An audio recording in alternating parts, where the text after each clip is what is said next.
Kelby Bosshardt, co-founder and president of Datafy. Here to kick things off for us is Lauren Rogers, Chief Experience Officer with Datafy. Lauren? Thanks, Elsie. Hi, everyone. Welcome. We appreciate you taking time for us today. As Elsie mentioned, my name is Lauren Rogers, and just in case you haven't heard of Datafy, we are an analytics and advertising technology company. Today, you will hear from our president and founder, Kelby Bosshardt. Datafy is Kelby's brainchild, and our proprietary software does a few things. It houses trillions of rows of data that we process and clean in-house. It activates on billions of data points into audiences that can serve targeted advertising based uniquely on your objectives. And our technology can match ad-exposed audiences to in-destination visits, which is why today's webinar is called Attribution. And if you're wondering what I do at Datafy, it's stuff like this. Oh, we don't even have our presentation up. Kelby. We're missing the deck. There we go. My joke's not going to land unless this slides up. Sorry about that. That's okay. I mean, I have this hilarious joke that I want everybody to get. So yeah, if you're wondering what I do at Datafy, it's stuff like this because the internet never forgets, and it's almost Halloween. We're going to take a significant amount of time for Q&A. So Kelby can lend his technical and data science expertise and answer any questions you may have. So if you guys can hold questions till the end, we will definitely leave time to make sure we address everything that you have. So with that, I will let my friend Beetlejuice do his presentation. Thank you. Well, let's jump right in. We're going to talk about three things. We're going to talk about why some of the old ways of doing attribution or some of the old technologies that were used to power attribution are insufficient. We'll jump into a little bit about Attribution 101, talk about what we think about when we think of basic attribution versus some of the advanced attribution that we're doing here at Datafy. And then we're going to jump into some examples and show you how we've used these tools to measure incrementality, incremental lift, and some other really cool metrics that help tell your data stories. So let's dive in. So this won't be a surprise to any of you, but just to kind of set the stage a little bit for why attribution, you're hearing so much about it, is measuring results for tourism is really difficult. The data collection for measurement is disjointed. It can happen in many different points of sale, many different ways, and through many different partners. And so there's kind of this challenge where the DMO sits on one side of the fence in terms of promoting, encouraging, managing, being good destination stewards and promoting and managing demand. But all of the performance feedback happens on the other side of the fence. It happens at the level of the partners. And so there's this natural built-in discrepancy or challenge between what is the feedback system to know whether or not the DMO's efforts in promoting and management are making a difference. And it's because someone else holds the transaction. Someone else gets the data for the actual transaction occurring in market. So because of this two sides of the fence thing, it makes it really difficult for the DMO to be making data-driven decisions around the concept of what's working and what's not working. So in the 2010s, there was kind of a revolutionary opportunity that came around because of big data from geolocation based on smartphones. So this opened up this huge data stream with tremendous reach and tremendous scope in terms of the number of users. And it allowed destinations in a much more broad sense to be able to gauge whether or not their efforts were aligning with the results. And so they could ask whether or not the top origin markets in a very broad, big, huge sample, whether or not those origin markets were matching the marketing efforts. And so attribution in the mid-2010s came to this idea of, oh, can we show that where we are focusing our marketing dollars is aligning? And there were other methods that did this before, but geolocation allowed this to be done at scale and at speed in which some of the traditional methods weren't able to match. And really, because of all of this data that was available, it revolutionized the way that DMOs think about audiences and targeting audiences and the performance tracking on whether or not those audiences were converting in market. So we were, the 2010s just made a huge leap in terms of some of the ways that we think about measuring performance. But we're not in the 2010s anymore. And so we are in a new era in terms of the way that privacy works, the way that the devices, the way they share location data. And so what we've noticed is with a lot of people talking about attribution and attribution doing it this way versus that way, we think it will be really, really helpful for everybody to kind of think back a little bit and do some myth busting around the actual technology behind the attribution itself. We like to get in the weeds. We like to really understand what the data is, what the data isn't, and we want to be able to help share that information with the industry. So basically, some of the old ways of thinking about the technology and some of the old ways of doing attribution are insufficient. So let's talk a little about the reality of pickup from mobile device-based geolocation data. We've heard this analogy a lot in a number of different forms, but it's this comparison that geolocation data is like some GPS tracking dart, that you tag something or someone with this dart. And once they've been tagged, you get to see that device everywhere they go. You get to see them as they go from the airport to the hotel, to the restaurant, to the bar, to the concert, back and forth. And while this was the reality and the default, 4, 5, 6 years ago, it's much more nuanced today. Because the reality of today's privacy framework is that we're not choosing who to tag, it's the users. And the users are given many opportunities to opt out at any moment in time. And they are the ones that get to choose where, when, and what they share. When we think about the geolocation data feeds, we think about it in two different ways.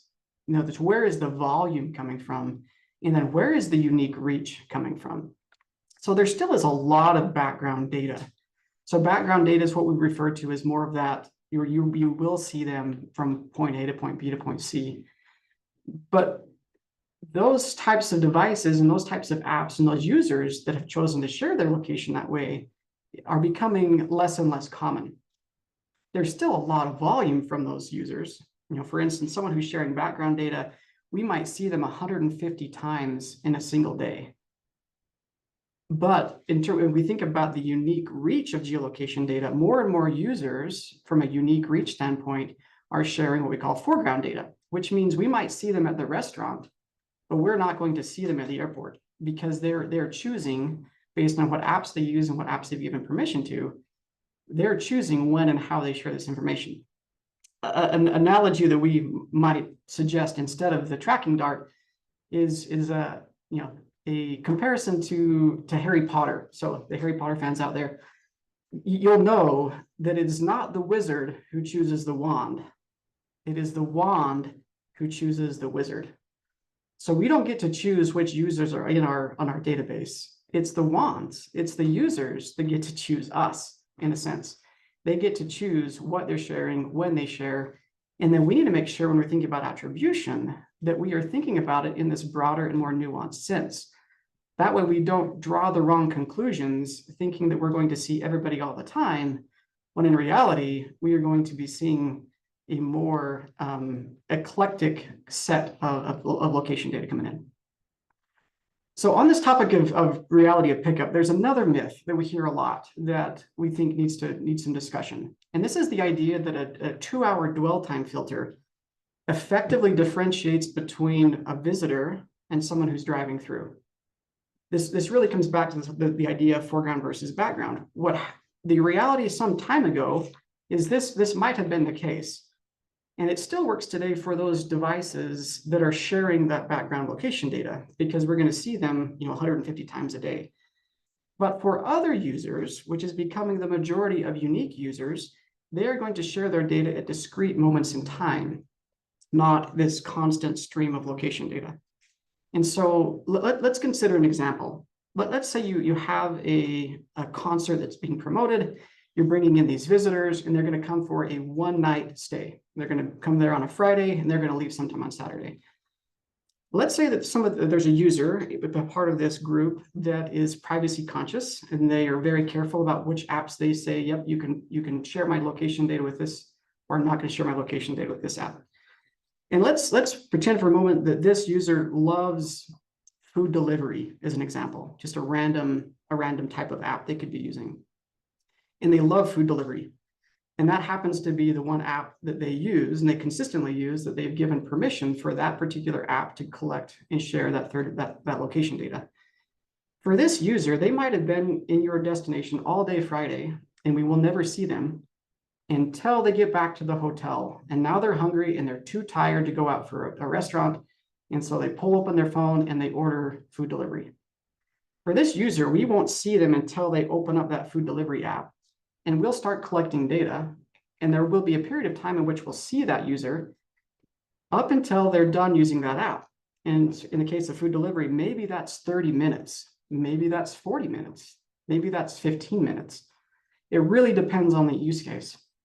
And what happens is if we're using this blanket 2-hour dwell time filter, we are going to ignore that user. Effectively, that user never showed up to your concert. That user never showed up to your event because they would have not have allowed the app to collect data for long enough for them to trigger that 2-hour dwell time.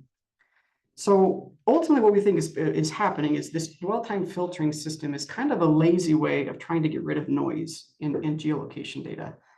And because we don't do this off the cuff dwell time filter, we have to think about it in a more nuanced way of how do we detect anomalies, or how do we decipher between who's visiting, who's driving through, because this dwell time filter does not work in the modern era when you have users choosing when, how, and where they share their data. And if you're building your attribution off of this dwell time filter, you're going to distort your top markets, because now your shorter events, your day trippers, are going to get undercounted because they're going to get locked out because of these 2-hour or 3-hour or 6-hour.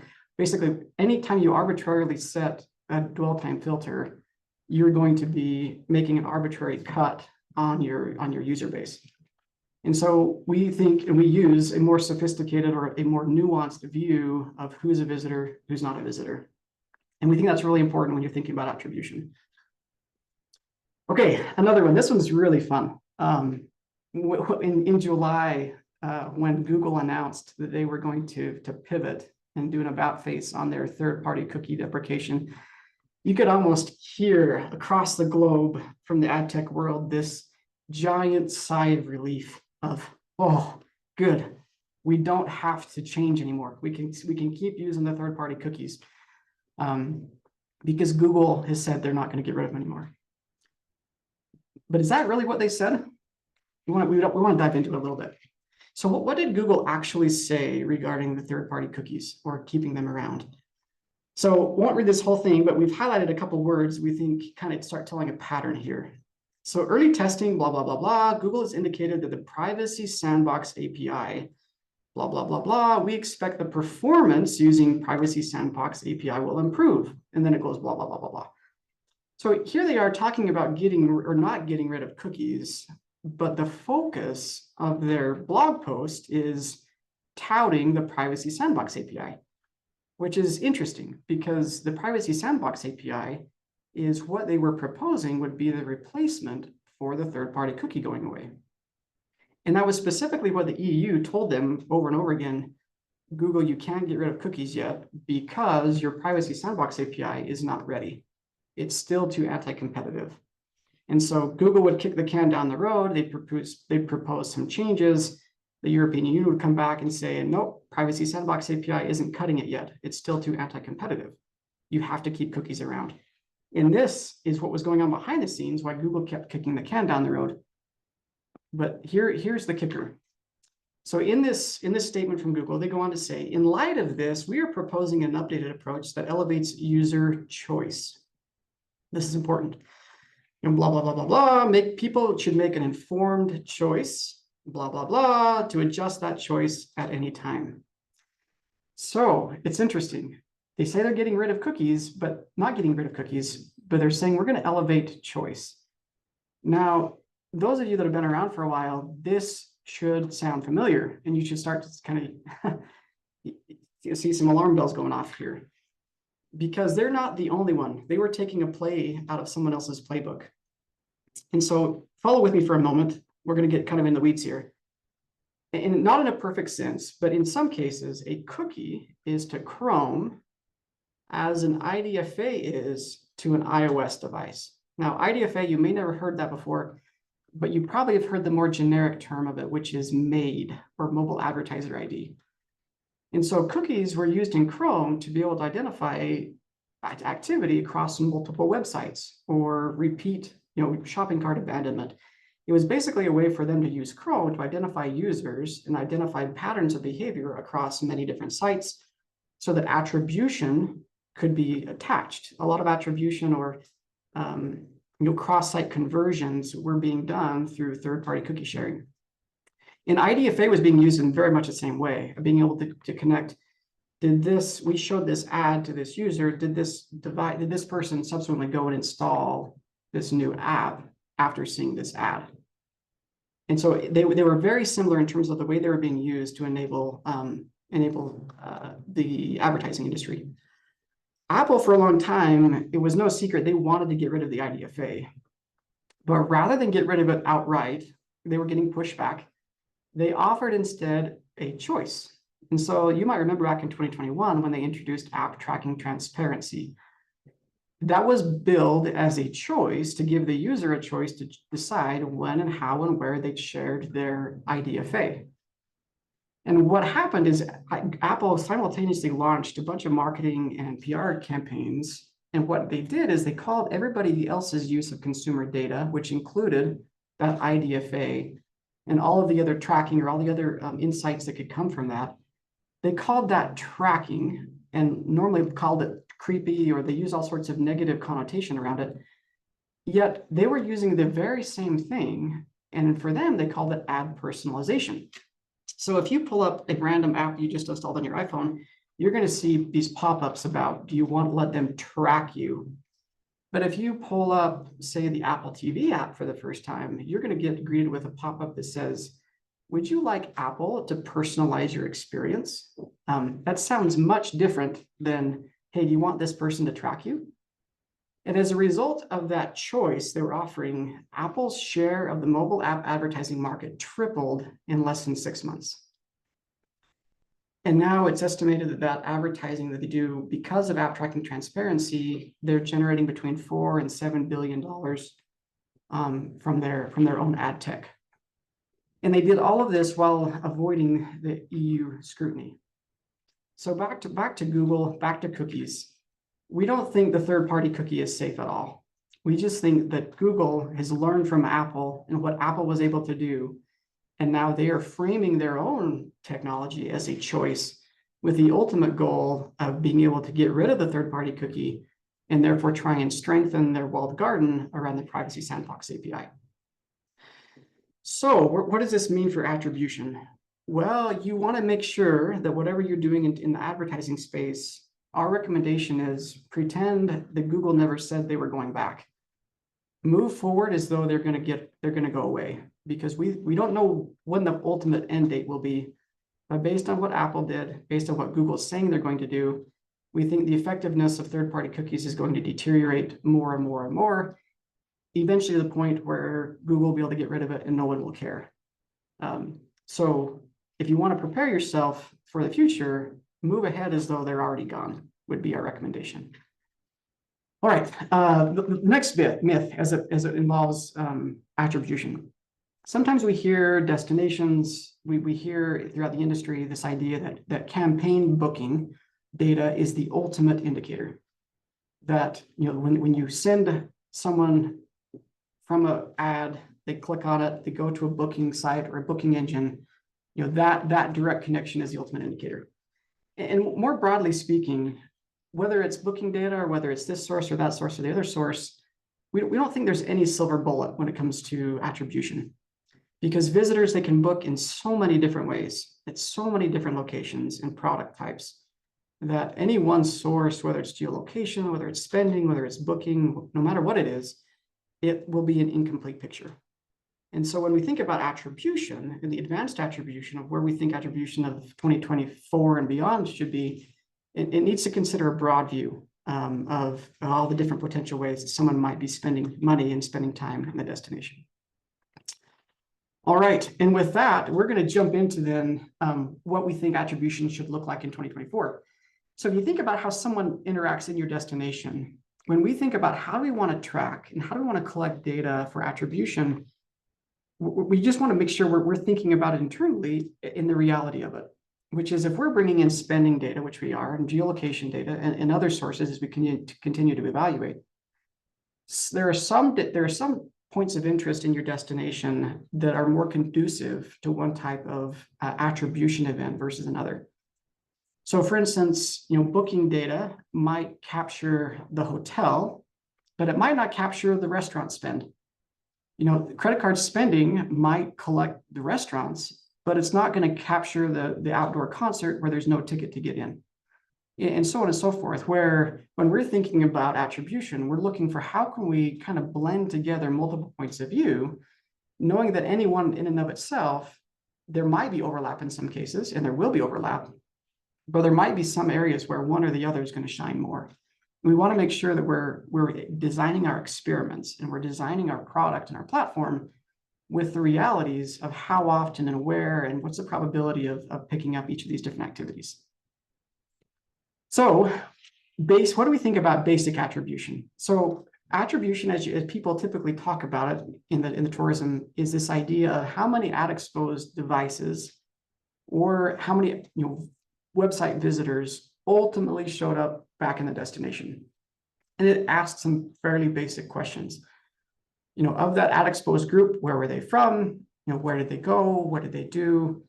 And just some very basic, maybe demographic information around it. And that is what, in the 2010s, that was about the extent of it for a lot of things. But when we think about advanced attribution or where we're moving and where we've built our platform, we're thinking about it in terms of this multi-touch measurement. How can we make sure we're capturing as broad of a net as possible to be able to determine what counts or what shouldn't count as an attributable activity? The other thing that's really important to us is this cohort-based approach to maintain individual privacy. Privacy laws are not going to go back to the 2010s. They're going to keep moving ahead in terms of consumer choice.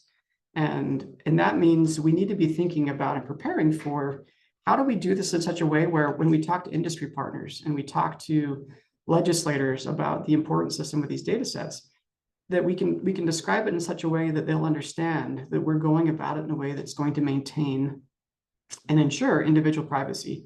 And we do that in our attribution to make sure that anything that comes out of our system is always going to be aggregated into these cohorts.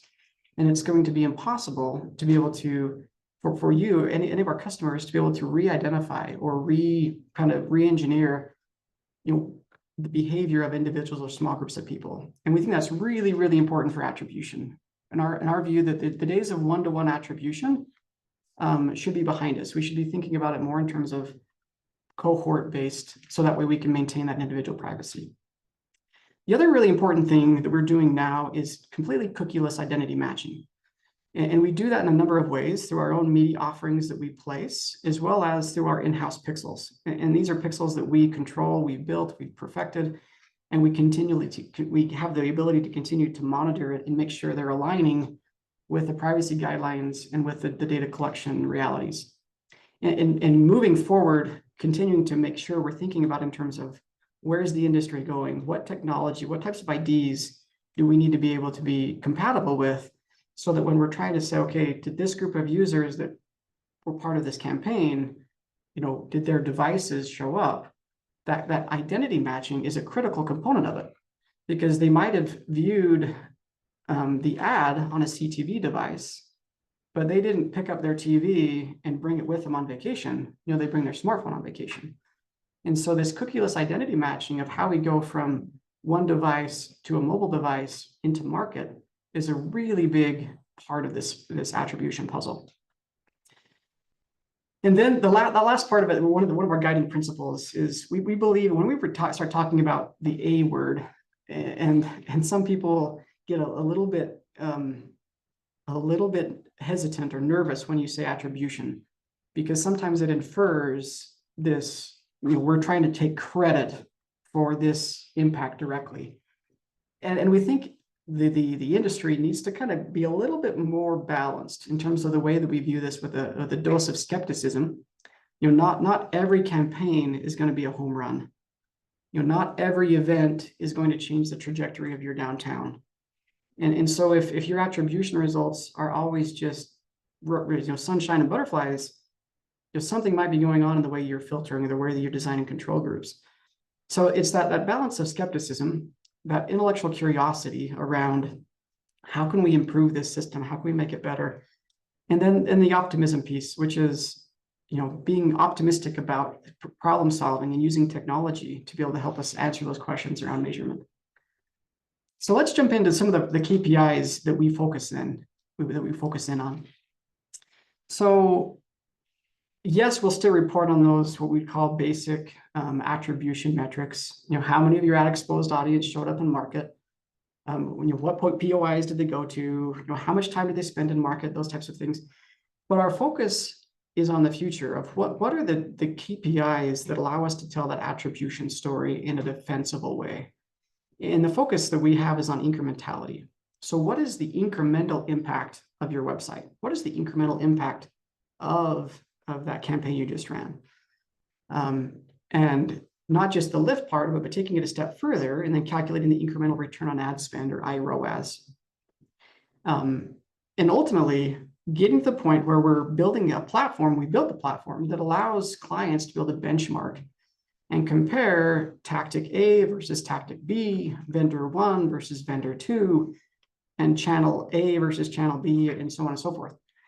Because all of us in the industry, all the DMOs at some point are resource constrained.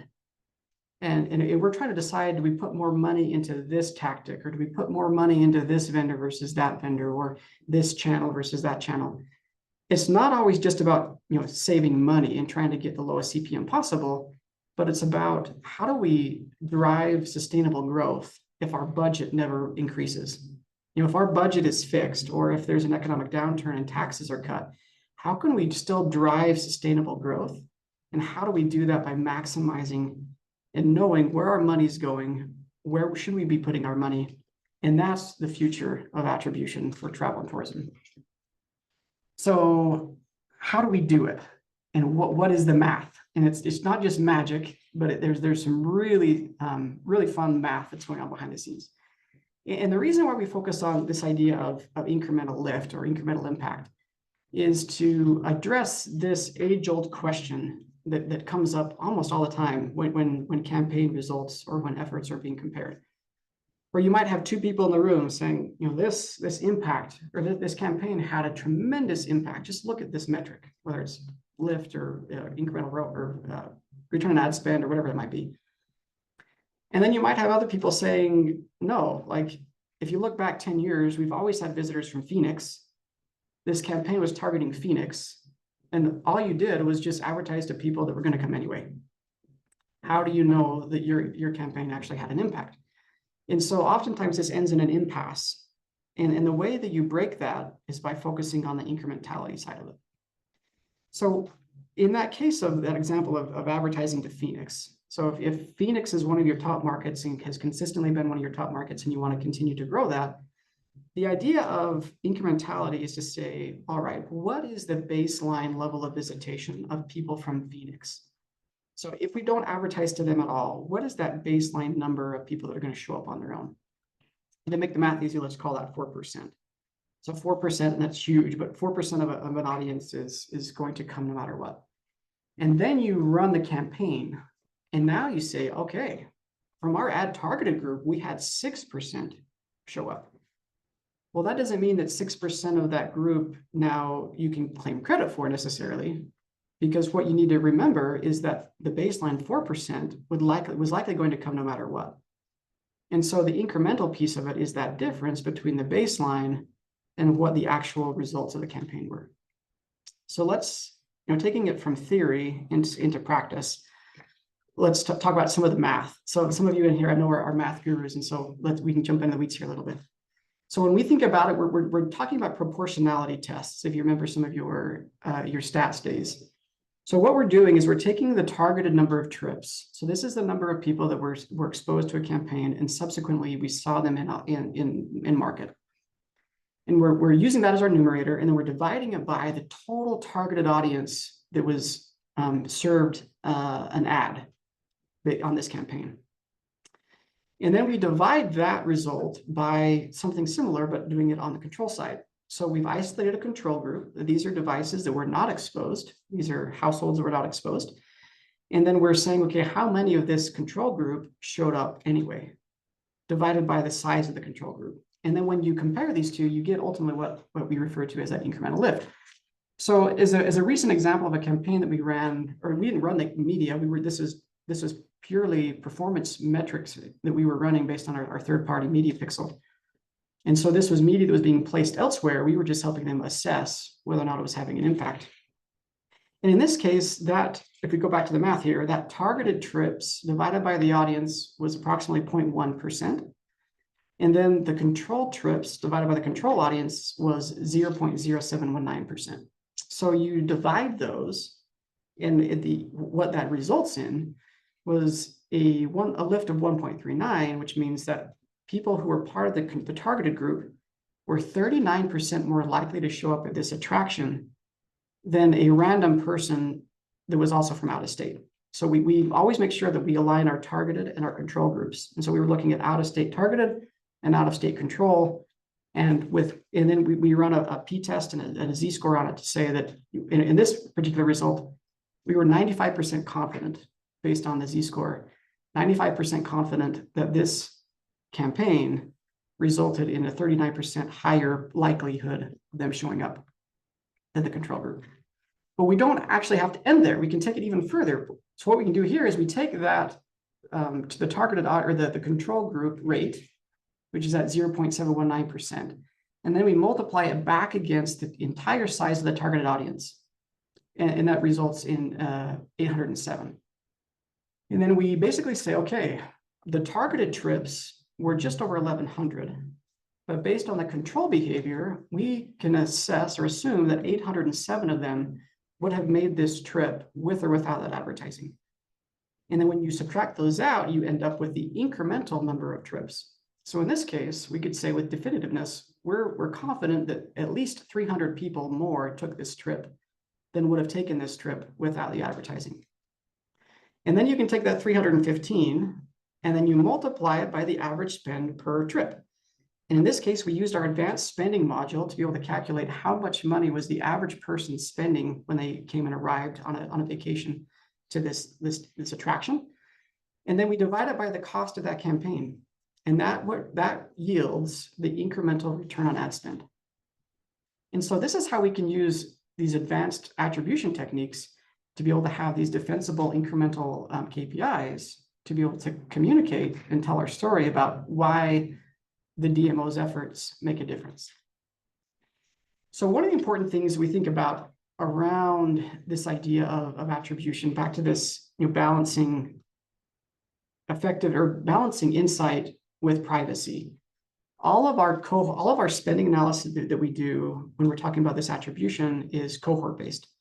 And there's ultimately 3 different ways that our platform allows you to use spending to be able to calculate that return on ad spend. We have what we call our market cohort. And what this does is it matches the attributable market. So who is actually showing up based on your campaign or based on your website, and then matching that with what is the average spend of someone from that same market. Therefore, we assume, they're from Phoenix. Our average person from Phoenix spends $280 per trip. Therefore, we're going to use that as our impact. And what this allows us to do, because we're going market to market, it allows us to retain defensible results, even with fairly small campaigns. Because even if you might not have had a huge impact, small budget, but we can assign it to the broader market where that was targeting, and we can retain that defensible result by matching it from a larger market-based cohort. The other way we do it is through a campaign-based cohort. And so this is fun because in this case, we're actually matching ad-exposed households with ad-exposed credit cards.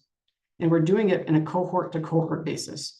So so you can say, yes, the same people that we advertised actually did spend money. And on average, they spent, $330 per trip. In this one, because it's cohort to cohort, it's really easy to explain. And it's really easy to talk to stakeholders and defend those results because it's fairly intuitive. But it does come with the downside that it requires larger campaigns and larger audiences because we're effectively dealing with a slice of a slice. Because any of these sources aren't going to be 100%, they're all samples. And so we need larger cohorts to be able to maintain this privacy match. And so ultimately, this one works on our platform. It requires larger campaigns, larger budgets to be able to ensure that the cohort to cohort is statistically significant, as well as that it's large enough that it matches our minimum privacy thresholds. And then the third way we do it in the platform is through third party, or what we call manual analysis. So if you use another third party to do, whether it's a survey-based impact study, you can punch those numbers into our platform, and then you can calculate that on your own. This is really fun too, because then you can play around with some what if scenarios.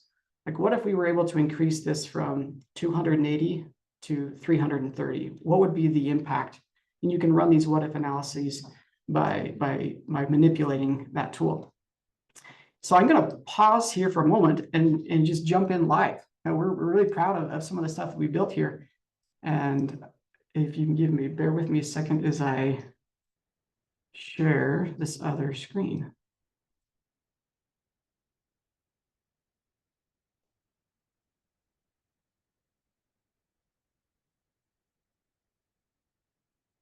All right, so here we are. So here we're looking at website-based attribution. So this is looking at people that have been on the website and our pixels living on that website.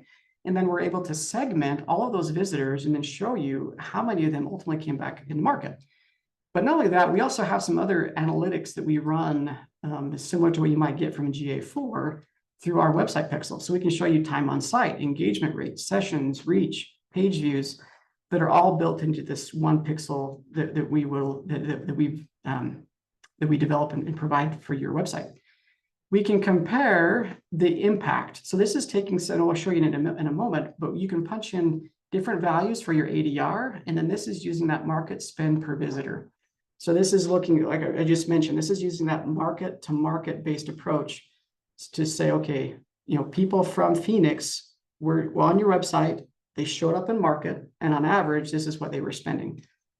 And you can then compare and start to benchmark, all right, what is the estimated destination impact of search, of direct, of paid search, referral, or any of those different acquisition channels?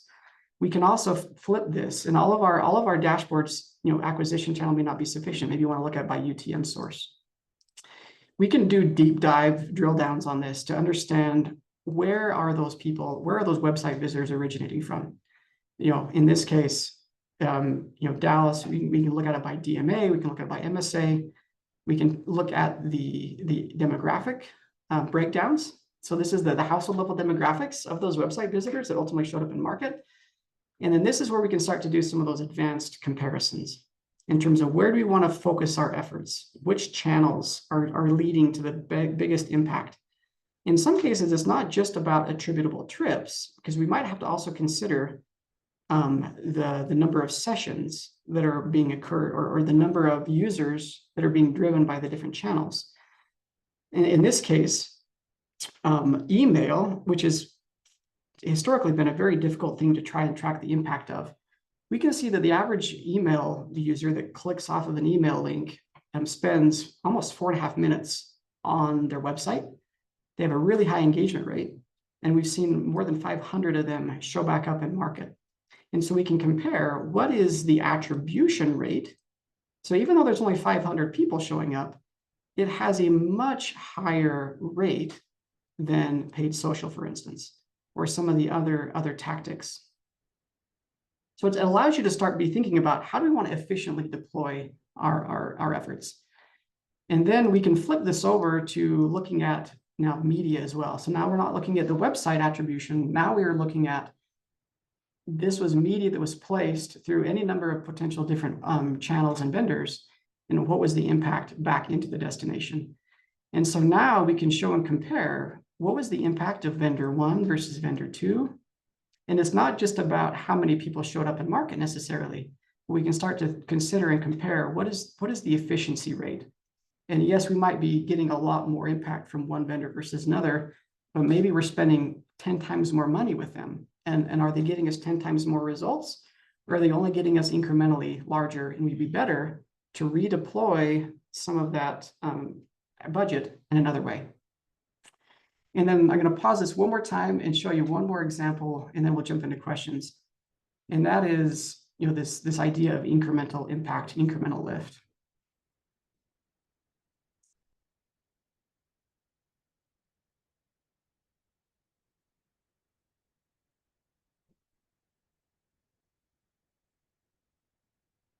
All right, so here we are. So this allows you to then, based on these results, you can filter it down. For this particular example, by the market-based approach suggests that on average, they were spending $170 per trip into the destination. And let's say we spent $45,000 on this particular campaign. So you can punch in that incremental, or that campaign investment, and it uses our built-in estimates around the average spend per visitor to spit out what that return on ad spend is. But then we take it that step further, as I was mentioning with that math, to be able to look to see what is that incremental return on ad spend. And we can show you the math, you can back into it, but how many devices were falling into each of these different experimental and control groups, so that you can double check our math in terms of whether or not you want to use these results in your board presentations or whatever. So in this particular case, this campaign had they were 2.5 times more likely than the control group to be able to be, to show back up in market post-impression. So in general, we're excited about attribution, and saying it a lot doesn't make it give you the answers. But if you dive into it, you can get the answers that you need to be able to understand how is your destination performing, and to be able to help you make more strategic decisions around how do you want to allocate your investments, how do you want to focus your budgets, and then how can you best tell that story to your stakeholders? So we're so grateful for your time, and now we'll open it up for some questions. Yes, what questions do you have for us? Feel free to put it into the Q&A. We already got them coming in. Kelby, I think one of the things I'd just like to mention to everyone on the webinar is that this is pretty complicated stuff, and we're here to walk you through it. And we just got our first question. It says, is Datafy currently available in markets outside of the US? Do you want me to answer that, or do you want to answer that? I'll go for it. Do you want Yes. my answer or Kelby's answer? We are going to be prepared to launch both our advertising and attribution products to Mexico, which will give targeting capability and attribution measurement down to a city level. So it will be city, municipality, state, and Mexico. Obviously, it's different than the US in terms of how places are organized. With that, Canada will launch as well to the province level, followed by down to a city level shortly. And we do currently, we do have a capability currently to advertise and do attribution in terms of country to country. Kelby, you might want to elaborate a little bit on GDPR, because that's usually where it gets tricky. So maybe I'll let you do that while I look at some of the other questions. Yeah, so country to country is interesting. In the US, if you're in Texas versus New York, the apps that are popular, the behavior of people doesn't change a ton. And the changes we can fairly easily detect, and we account for those changes regionally. Part of our algorithm in terms of how we think about normalization is how do we correct for some of these differences in the way that different parts of the country behave. But that is accentuated in a huge level when we start talking about internationally. So the apps that are popular here, when someone's going to be on the ground in the US, the apps that they might be using versus the apps that are popular in their home country, versus the ones that they've given permission to, it just becomes a lot more variable. So whether you're from Japan, or you're from Ireland, or you're from Australia, we're going to get a much different, and not just us, this is any geolocation provider out there. There's just country to country, there's huge swings in terms of device activity levels, device popularity, and to compare, one country A versus country B gets really challenging. And so we caution everyone, if you're doing international, make sure you're thinking about it in terms of, what is the probability of someone from France with a GDPR country where they may be more restrictive in terms of how many users you might be able to pick up, versus a country that's not GDPR. And you don't want to just necessarily go raw device count compared to raw device count, because you're not going to be able to truly compare them that way. And so when we're thinking about where do we go with the future of GDPR and other things, some of our decision to be slow and methodical about international is to make sure we're thinking about all of these different nuances so that we're both privacy compliant, and also that we are making sure we're not drawing conclusions that should not be drawn based on the technology. Okay, Kelby, I got an interesting question from Matt Coyne, and I hope I'm pronouncing that right, Matt. So this has come up before. It's around wine tourism and how many people visit the wine region and buy wine at the winery versus, paying for a tasting fee, and kind of looking at specifically the impact of ad exposed audiences. And so he's kind of got a question around, basically, we've got our cohorts, we've got our market match in terms of the credit card spending. So he's asking if our analysis is limited to linking the campaign to visitation, or if we can actually track to spend in the destination, which would be, I think, a campaign impact. But then going further, as far as like categorical to wine, would be like the follow-up. Yeah, so our spending data is categorized, and this is common across the spending industry. When a merchant signs up, they will self-identify as what kind of business they are, and their credit card processor. So this would be Toast or Square or whoever they're using to actually process the cards. They will assign them a merchant category code or an MCC code. And that's where they would say, I'm a winery, or I'm a restaurant, I'm a hotel. And so when we're thinking of our segmentation, we are using those MCC codes. So we can get as granular and as accurate as the businesses were when they signed up to process credit cards. So in cases of wineries, it can get a little bit fuzzy, because sometimes they might classify themselves as a restaurant. Sometimes they might classify themselves as a drinking establishment, and those are under different MCC codes. And it gets a little fuzzy if they have, a tasting room, which they've classified that as the drinking establishment, but the attached restaurant, is classifying itself differently. And sometimes it's all under one code, sometimes it's split. And so when we start thinking about, wineries or some of these very specific codes, sometimes we have to look across multiple categories and kind of keep that in mind, because we might be undercounting if we just look at wineries, because we might need to think, more broadly, are these bed and breakfasts? So maybe they're classifying themselves, or part of their revenue could be classified as lodging revenue. But the question is, yes, we love doing this type of deep dives, and we just want to, when we go into something like this, we like to kind of peel back the onion and show you, okay, this is what winery is. This might be undercounting, and let's think about it maybe in these broader perspectives. And then in terms of spending, it doesn't have to be tied just to our campaigns and tied to our pixels. So like if there have been like maybe a historical effort, maybe 3 years ago, you were focusing efforts on Texas, and now you're trying to figure out, what was the impact of the Texas impact. Our spending data goes back a couple of years, and our geolocation data goes back more than 5 years. And so we can look, this wouldn't be, directly tied to the same ad exposed group, but we can look to see, here's a market you were targeting. Historically, this was their behavior. Post campaign, do we see any shift in that behavior? And so you can draw, not as scientifically or mathematically defensible as what I just described earlier, but you can at least kind of start to see, can you see any kind of directional shift in the performance of campaign or of market A versus market B? Cool. We got a couple more that are a little more technical, so I'm going to scoot over here. So it says, when mentioning traditional methods of tracking attribution, can you please describe what those were as a baseline for reference? Yeah, so some of those traditional ones would be looking at, using geolocation kind of as a point of reference. It was done or talked about in terms of you were advertising to Kansas City. How many people from Kansas City showed up into your destination? And one way of doing with location data.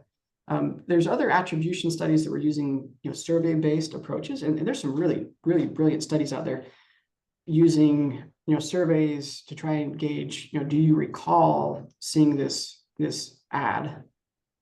Okay, yes. If you recall seeing it, then you fall into the experimental group. If you never saw that ad at all, you fall into the control group. And then so there's some traditional methods around that. But those get kind of complicated though with digital campaigns, because you might be running 100 different creative sets, and that becomes really challenging to figure out recall. One, the survey gets overwhelming, and then two, it's like, well, do they really recall, or now you just show them so many options that they think they recall? So some of those traditional methods work really well for broad campaigns, but we're trying to identify channel A versus channel B digitally. That's where some of these advanced techniques are required. Next question, Kelby, is how is Datafy's current website pixel different than a third-party cookie? Yeah, so third-party cookies are typically referred to this idea. You might have heard of a cookie synchronization is one of the ways that this was done in the industry, where someone visits your website and you drop a cookie, or someone's given you a pixel, or could be a whole number of different things, but ultimately a cookie is dropped on that browser. And so let's say website website ABC, a visitor comes to your website, and you call them cookie ID, 1, 2, 3, 4, 5. Later on, that user shows up on somebody else's website. Now they're going to give them a different cookie, because that's a different domain, and they're going to give them, say, cookie ID, XYZ. And then what happens with third-party cookies is there's intermediaries, but oftentimes those websites would basically compare notes with each other by way of intermediaries. And they would say, aha, your cookie ABCD, that's the same person as my cookie XYZ. So now those websites will share information on, when they were on my website, I showed them an ad. When they were on your website, they booked that hotel room. Therefore, we're going to give credit to this website for this booking. And that's what's referred to as a third-party cookie. So it's them sharing by third-party arrangements to be able to compare notes. So our pixel is designed it lives on the website. And so we're not redirecting through these cookie synchronizations. It's data that we're collecting, and we become it becomes a first-party data source.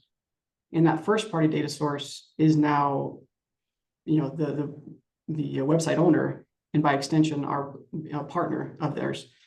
It behaves like that first-party data. And so we're not necessarily taking that cookie and synchronizing it all across the internet. It's something that we're using other cookie-less-based identity matching techniques to be able to connect that website visitor, to a mobile device. Kelby, we got one more question that I think is really relevant, and it's from Stephanie, and it's regarding if I'm advertising with Datafy and I'm also doing a media pixel on the external media buy, how can I make sure that the lift, meaning the performance and what we're reporting, is kind of aligned? I think I'm reading that. If I'm reading it right, that's the way that I'm trying to repeat the question. Yeah. So when we are doing our attribution, I won't pull it up because of the sake of time, but you notice we're showing vendor A, vendor B, vendor C side by side. In our attribution platform, we are when we're reporting on any media that we've run, it has the exact same pixel, has the exact same implementation as if you had run that through some other third-party DSP. And so we're not treating our own data any differently. So when we're comparing, what was our result, what was, wherever you're placing, whether it's direct placement or whether it's through some other type of DSP or ad server. We've been very conscious that we want to make sure we are treating our own media. And in many cases, we're not number one. And if we're not, we're going to show you that we rank third or we rank fourth. Some cases we're one, and we love it when we are, and we strive to be number one in terms of the impact and the results. But if we're third, we're not going to mask it. We're going to show you exactly where we are in that stack of vendor comparisons.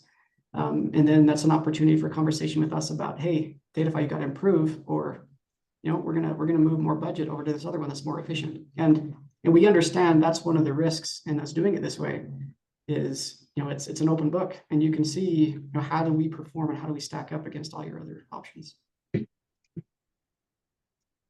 All right, well, that was a lot, and we're right at noon. Thank you, everyone. I know this was a lot today. We are going to send out a recording. If anyone's interested in having a follow-up conversation, my email is lauren@datafy.com.